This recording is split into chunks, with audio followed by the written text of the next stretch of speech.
acquiring leads is just the very beginning of the process. This is not the entire business.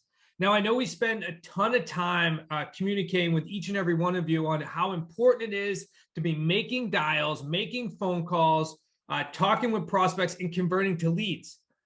That's just the beginning. Now, we're on a Wicked Smart sit down, so it's an open forum where anybody can show up on Zoom and ask us questions. And if you want to join that, please let us know. Now, somebody raised their hand and they said, look, I'm following your system. I'm going through your QLS home study course. It is working. I'm getting leads. Now, what the heck do I do?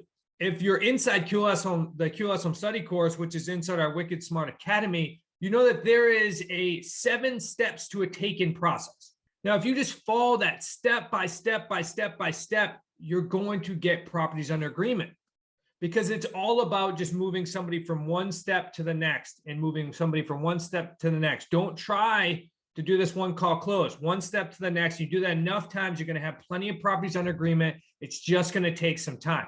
So to answer that question, you get a property lead sheet filled out. So now you have all the information that you could possibly need, at least at this stage, on the prospect.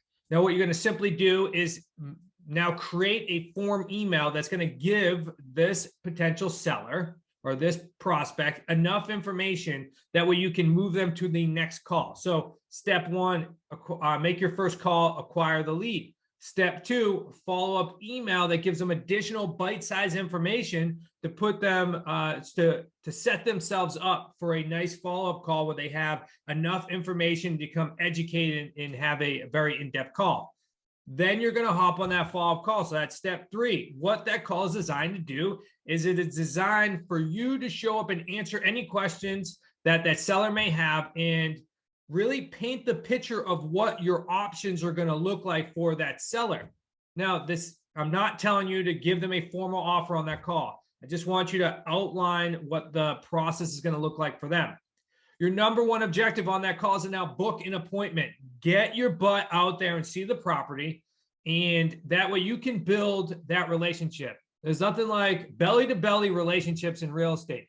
I'm a big fan of doing things virtually if you can, but the reality is it is going to be much harder to acquire more properties, especially with no money down, these creative financing techniques, if you're not building relationships, you're not really getting to know somebody and fully solving their challenge. And some things people just won't tell you unless they're in front of you. Once you go on that appointment, now we're going to start working on options, meaning we're going to look at research and comps and comparables. Then we're going to put together our options. That'll be step 6. And then finally, step 7, we're going to send out the agreement.